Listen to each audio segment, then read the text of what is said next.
नमस्कार मित्रों, आपका स्वागत है आपके अपने YouTube channel target with AK Verma पर। आज हम आपके लिए लेकर आए हैं पर्यावरण के 30 अति महत्वपूर्ण प्रश्न जो विगत वर्षों में शिक्षक पात्रता परीक्षाओं में पूछे जाते रहे हैं। आज का हमारा पहला प्रश्न है, अवतल दर्पण के अत्यंत निकट जब बिंब रखते हैं तो प्रतिबिंब होता है। वास्तविक सीधा एवं छोटा होता है, आभासी सीधा एवं आवर्धित होता है, आभासी उल्टा एवं छोटा होता है, वास्तविक उल्टा एवं छोटा होता है। तो यहाँ अवतल दर्पण की बात हो रही है। जब अवतल दर्पण के अत्यंत निकट जब बिंब रखते हैं तो वहाँ पर जो हमारा प्रतिबिंब होता है वो आभासी सीधा एवं आवर्धित होता है। अगले प्रश्न की ओर बढ़ते हैं। अगला प्रश्न है, निम्नलिखित में कौन सा भारत के 3 जैविक विविधता हॉटस्पॉट में से एक है। तो यहाँ जो जैविक विविधता हॉटस्पॉट में से एक है वो कौन सा है। अरावली हिल्स है, खासी हिल्स है, हिमालय है या इनमें से कोई नहीं। तो भारत विश्व के प्रमुख जैव विविधता वाले क्षेत्रों में से एक है। और भारत में जो 3 जैव विविधता हॉटस्पॉट हैं, पहला है पश्चिमी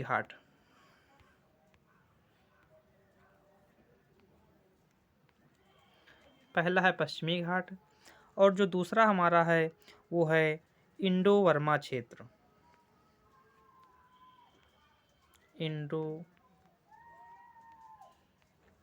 बर्मा क्षेत्र। और हमारा जो तीसरा है वो है हिमालय।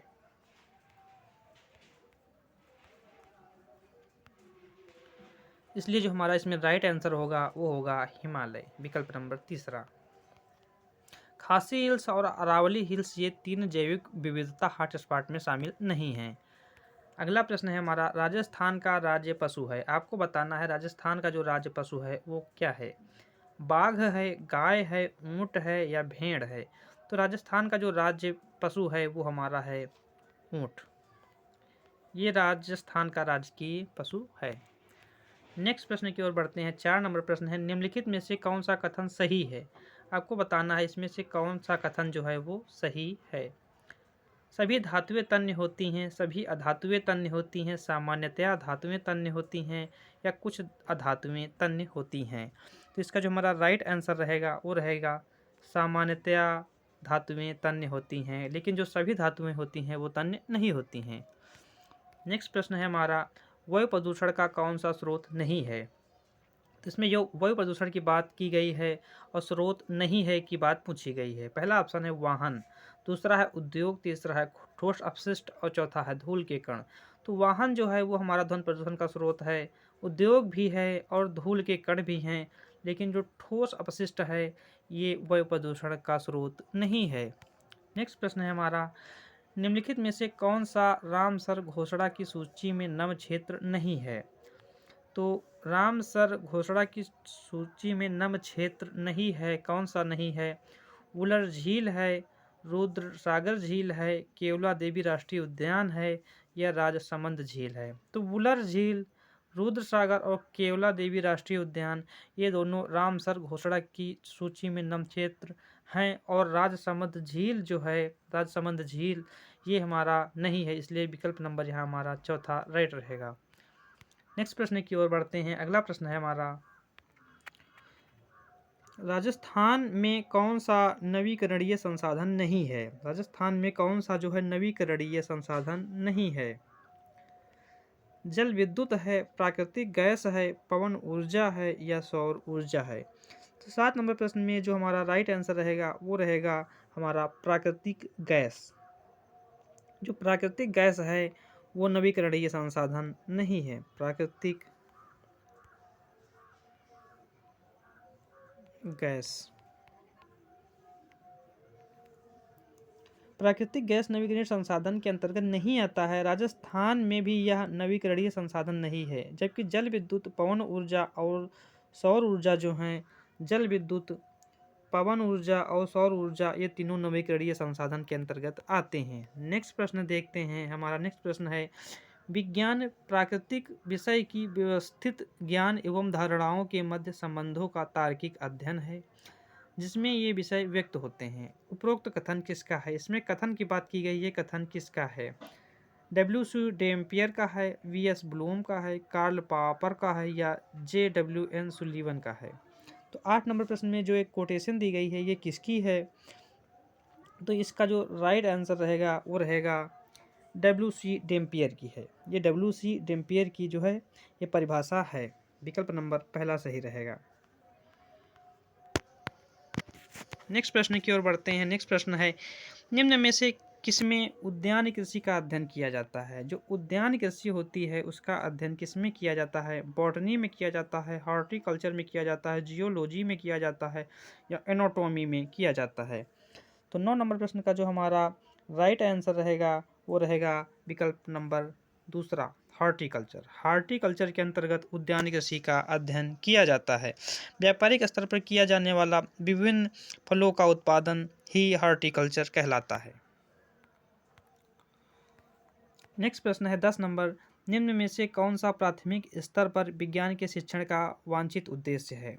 प्राथमिक स्तर पर विज्ञान के शिक्षण का जो वांछित उद्देश्य है वो कौन सा है? विज्ञान के तत्व और सिद्धांत एवं इसके अनुप्रयोगों को जानना, प्राकृतिक जिज्ञासा, सौंदर्य प्रवक्ता की अनुभूति तथा विज्ञान एवं प्रौद्योगिकी में सृजनात्मकता का पोषण,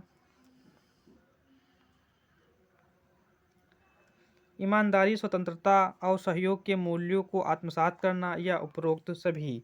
तो इसमें जो हमारा राइट आंसर रहेगा वो उपरोक्त सभी, क्योंकि प्राथमिक स्तर पर विज्ञान के शिक्षण का वांछित उद्देश्य विज्ञान के तत्व और सिद्धांत एवं इनके अनुप्रयोगों को जानना भी है और प्राकृतिक जिज्ञासा, सौंदर्य प्रवक्ता की अनुभूति तथा विज्ञान एवं प्रौद्योगिकी में सृजनात्मकता का पोषण भी है और ईमानदारी, स्वतंत्रता और सहयोग के मूल्यों को आत्मसात करना भी है। इसलिए विकल्प नंबर हमारा चौथा राइट रहेगा। विकल्प नंबर चौथा उपयुक्त सभी। अगला प्रश्न है, पर्यावरण के अधिगम का सिद्धांत कौन सा है? पर्यावरण के अधिगम का जो सिद्धांत है वो कौन सा है? आवश्यकता का सिद्धांत, उपयोगिता का सिद्धांत, जीवन से संबंधित होने का सिद्धांत या उपरोक्त सभी। तो इसमें जो हमारा 11 नंबर प्रश्न है इसका जो राइट आंसर रहेगा वो रहेगा आवश्यकता का सिद्धांत भी है, उपयोगिता का सिद्धांत भी है और जीवन से संबंधित होने का सिद्धांत भी है। इसलिए हमारे ये तीनों सिद्धांत सही हैं। इसमें हमारा विकल्प नंबर चौथा राइट रहेगा, उपरोक्त सभी। ये सभी पर्यावरण के अधिगम के सिद्धांत हैं। अगला प्रश्न है, कौन सी गैस ग्लोबल वार्मिंग के लिए उत्तरदायी है? आपको बताना है ग्लोबल वार्मिंग के लिए कौन सी गैस जो है उत्तरदायी है। नाइट्रोजन है, मीथेन कार्बन है, मीथेन यहाँ पर अलग है और कार्बन डाइऑक्साइड जो है यहाँ पर अलग से है, CO2। तीसरे विकल्प में CO2 है और चौथा है सल्फर डाइऑक्साइड। नाइट्रोजन का सूत्र होता है N2, मीथेन का होता है CH4, कार्बन डाइऑक्साइड का होता है CO2 और सल्फर डाइऑक्साइड का जो होता है वो होता है SO2। तो ग्लोबल वार्मिंग के लिए जो हमारा इसमें जो गैसें होती हैं वो कौन सी होती हैं? तो ये होती है हमारी कार्बन डाइऑक्साइड, CO2।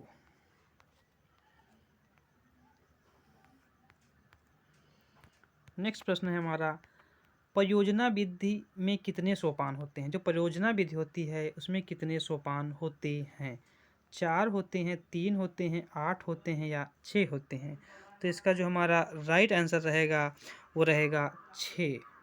इसके जो 6 सोपान होते हैं और इसके जो होते हैं स्थिति प्रदान करना, प्रोजेक्ट का चयन करना, प्रोजेक्ट बनाना, योजना का क्रियान्वयन करना, मूल्यांकन करना तथा रिकॉर्ड करना जो है ये 6 परियोजना विधि के मुख्य सोपान होते हैं।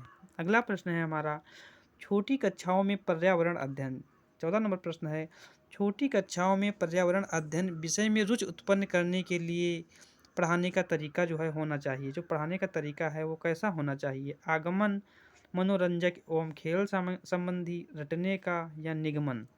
तो इसका जो हमारा राइट आंसर रहेगा वो रहेगा मनोरंजक एवं खेल संबंधी विषय पर यदि हम छोटी कक्षाओं में पर्यावरण अध्ययन विषय में रुचि उत्पन्न करने के लिए प्रेरित करेंगे शिक्षकों को तो जो ये पढ़ाने का जो तरीका हो सबसे अच्छा होगा। नेक्स्ट प्रश्न है हमारा, शिक्षण से सामान्य का सिद्धांत निम्न में से किसमें प्रयोग होता है? शिक्षण से सामान्य का जो सिद्धांत होता है, शिक्षण में से सामान्य का जो सिद्धांत होता है निम्न में से किसमें प्रयोग होता है? विश्लेषण विधि, शोध विधि, संश्लेषण विधि या आगमन विधि? तो इसका जो हमारा राइट आंसर रहेगा वो रहेगा आगमन विधि। विकल्प नंबर 4 सही रहेगा। आगमन विधि जो है वो विशिष्ट से सामान्य के सिद्धांत की ओर कार्य करती है और गणित शिक्षण के लिए यह उपयोगी मानी जाती है। कौन सी प्रक्षेपित सामग्री है, आपको बताना है प्रक्षेपित सामग्री। बुलेटिन बोर्ड, OHD, प्रतिमान या प्लेनर बोर्ड। तो 16 नंबर प्रश्न का जो हमारा राइट आंसर रहेगा वो रहेगा OHD। जो OHD है ये हमारी प्रक्षेपित सामग्री है और इस प्रक्रिया में प्रक्षेपित सामग्री का प्रयोग किया जाता है। और बुलेटिन बोर्ड, प्रतिमान, फ्लैनल बोर्ड आदि प्रक्षेपित सामग्री नहीं है। ये तीनों सामग्री नहीं है। बुलेटिन बोर्ड, प्रतिमान और फ्लैनल बोर्ड जो है ये सामग्री नहीं है प्रक्षेपित सामग्री, और जो ये OHD है ये हमारा प्रक्षेपित सामग्री है। अच्छा, अगला प्रश्न है अच्छे प्रश्न पत्र की क्या विशेषता है। 17 नंबर प्रश्न है अच्छे प्रश्न पत्र की क्या विशेषता है। वैधता है, विश्वसनीयता है, उपयुक्त दोनों या व्यापकता। तो 17 नंबर प्रश्न की का जो हमारा राइट आंसर रहेगा वो रहेगा वैधता और विश्वसनीयता, ये दोनों रहेंगे। ये विकल्प दिया गया है 3 नंबर में, उपयुक्त दोनों। अच्छे प्रश्न पत्र की जो विशेषता होती है वो होती है वैधता और विश्वसनीयता। नेक्स्ट प्रश्न है हमारा भारत में बाल विवाह निरोध अधिनियम किस वर्ष पारित किया गया। भारत में बाल विवाह निरोध अधिनियम किस वर्ष पारित किया गया। 2006 में, 2008 में, 2011 में या 1997 में। तो इसका जो हमारा राइट आंसर रहेगा वो रहेगा 2006 में। 2006 में भारत में बाल विवाह निरोध अधिनियम पारित किया गया और 1/11/2007 को इसे लागू कर दिया गया। 1 नवंबर 2007 को जो है इसे लागू कर दिया गया। नेक्स्ट प्रश्न है हमारा कौन सी विशेषता परिवार की नहीं है। कौन सी विशेषता जो है वो परिवार की नहीं है। कम से कम 2 भिन्न लिंग वाले व्यक्ति साथ रहते हों, प्रत्येक सदस्य की आय भिन्न जमा की जाती हो, वे समान आवास, भोजन तथा समान सामाजिक क्रिया का उपयोग करते हों, सुरक्षा बच्चों का साझा उत्तरदायित्व हो।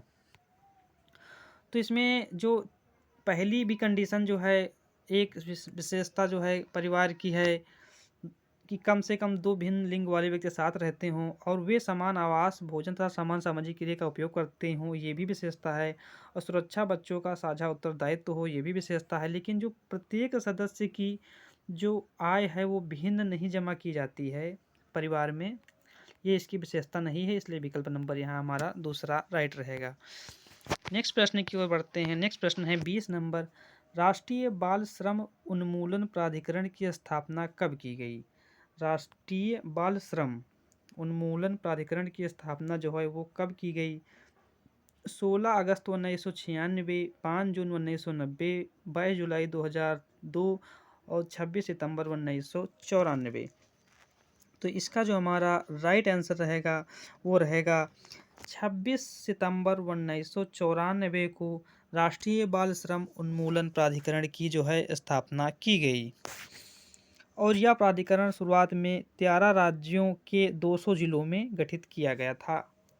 नेक्स्ट प्रश्न है हमारा बागवानी के लिए कौन से प्रकार का उर्वरक उपयोगी होता है। यहाँ बागवानी की बात हो रही है। बागवानी के लिए किस प्रकार के जो उर्वरक का प्रयोग किया जाता है। यूरिया का, सोडियम फॉस्फेट का, DAP का या वर्मी कंपोस्ट का। तो इसका जो हमारा राइट आंसर रहेगा बागवानी के लिए जो है वर्मी कंपोस्ट का प्रयोग किया जाता है। ये बागवानी के लिए सबसे उपयुक्त उर्वरक माना जाता है। नेक्स्ट प्रश्न है कौन सा सुमेलित नहीं है। इसमें आपको बताना है कौन सा सुमेलित नहीं है। इसमें जो वस्त्र दिए गए हैं और इसके पहनने वाले राज्य हैं फिरन जम्मू कश्मीर, पानो भाजी पश्चिम बंगाल, रा हिंदी हिमाचल प्रदेश तथा फुलकारी पंजाब। तो इसका जो राइट आंसर रहेगा वो पानो भाजी जो है पश्चिम बंगाल का, जो पानो भाजी है ये पश्चिम बंगाल का नहीं है, ये है गोवा का। कहाँ का है? गोवा का। और सभी जो है वो सुमेलित हैं। नेक्स्ट प्रश्न है निम्नलिखित में से कौन सा पत्थर घरों में फर्श बनाने के लिए उपयोग में नहीं लाया जाता है? कौन सा पत्थर जो है घरों में फर्श बनाने के लिए उपयोग में नहीं लाया जाता है? संगमरमर, कोटा स्टोन, घिया पत्थर या सैंड स्टोन? तो इसका जो राइट आंसर रहेगा वो रहेगा घिया पत्थर। जो घिया पत्थर है इसका उपयोग घरों में नहीं किया जाता है, और जो संगमरमर, कोटा स्टोन तथा सैंड स्टोन का जो प्रयोग है वो किया जाता है। नेक्स्ट प्रश्न है हमारा, उत्तर प्रदेश में कुल लोकसभा सदस्यों की संख्या, उत्तर प्रदेश में है जो कुल लोकसभा सदस्यों की संख्या जो है वो कितनी है? 25, 80, 22 या 24? तो उत्तर प्रदेश में जो लोकसभा सदस्यों की संख्या है वो 80 है, और ये पूरे भारत में सर्वाधिक है। सबसे ज़्यादा जो है लोकसभा में जो सीटें हैं वो उत्तर प्रदेश में ही हैं। नेक्स्ट प्रश्न की ओर बढ़ते हैं। हमारा अगला प्रश्न है, कौन सा सुमेलित नहीं है? आपको बताना है इसमें कौन सा सुमेलित नहीं है। ये मेला दिया गया है और इसके लगने का स्थान है। अंबाजी मेला गुजरात, माघ मेला उत्तर प्रदेश, नैना देवी मेला असम तथा वेणेश्वर मेला राजस्थान। तो इसका जो राइट आंसर है वो नैना देवी मेला असम जो है ये सुमेलित नहीं है। अंबाजी मेला गुजरात में लगता है, माघ मेला उत्तर प्रदेश में लगता है, और वेणेश्वर मेला राजस्थान में लगता है। लेकिन जो नैना देवी मेला है ये हमारा हिमाचल प्रदेश ज़िले के बिलासपुर ज़िले में लगता है। हिमाचल प्रदेश के बिलासपुर ज़िले में लगता है। बिलासपुर।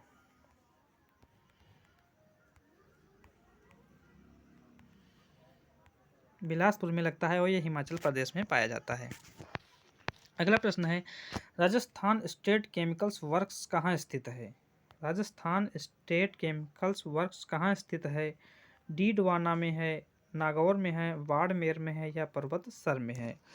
तो इसका जो राइट आंसर रहेगा वो रहेगा डीडवाना। मित्रों, अगर आपको हमारा ये वीडियो अच्छा लग रहा हो तो प्लीज़ हमारे चैनल को सब्सक्राइब ज़रूर करें। हम आपके लिए हर रोज़ इसी तरह के मॉडल पेपर या प्रीवियस ईयर पेपर ज़रूर लेकर आते रहते हैं। अगला प्रश्न है हमारा, भारत में उपभोक्ता संरक्षण अधिनियम किस वर्ष लागू किया गया था? 1981 में, 1985 में, 1986 में या 1988 में? तो इसका जो हमारा राइट आंसर रहेगा वो रहेगा 1986 में, और ये इसी वर्ष लागू भी कर दिया गया था 1986 में।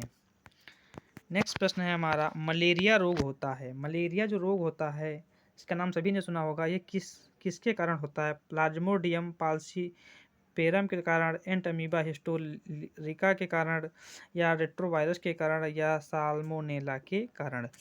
तो जो मलेरिया रोग होता है प्लाज्मोडियम फाल्सीपेरम के कारण जो है वो होता है, और ये एक प्रोटोजोआ जनित रोग है, और इस रोग की वाहक जो होती है वो मादा मच्छर एनाफिलीज होती है। और इसकी जो इसके जो लक्षण है मलेरिया के हैं वो है जैसे सिर दर्द होना और तीव्र ज्वर आना, इसके जो प्रमुख लक्षण हैं। इसका राइट आंसर रहेगा प्लाज्मोडियम फाल्सीपेरम। नेक्स्ट प्रश्न है, पच्छाव उपकला प्राणियों के शरीर में कहाँ मिलते हैं? जो पच्छाव उपकला होती है वो प्राणियों के शरीर में कहाँ मिलती है? आमाशय में, श्वसनिका में, आंत में या वायुकोश में? तो पच्छाव उपकला जो है ये शरीर की सुरक्षा का कार्य करते हैं। ये त्वचा, मुंह, आहारनाल तथा फेफड़ों की बाहरी सतहों पर पाए जाते हैं, इसलिए ये जो है श्वसनिका में मिलते हैं। विकल्प नंबर इसमें हमारा दूसरा राइट रहेगा। नेक्स्ट प्रश्न है, निम्नलिखित में से कौन सा सरल ऊतक नहीं है? कौन सा जो है सरल ऊतक नहीं है? Xylem, parenchyma, collenchyma, sclerenchyma? तो इसमें जो हमारा राइट आंसर रहेगा वो रहेगा जाइलम। जाइलम जो है ये एक सरल ऊतक नहीं है। मित्रों, ये रहे आज के हमारे 30 प्रश्न। आपको ये वीडियो कैसा लगा? अगर अच्छा लगा हो तो प्लीज़ चैनल को लाइक, सब्सक्राइब, शेयर ज़रूर करें। धन्यवाद मित्रों।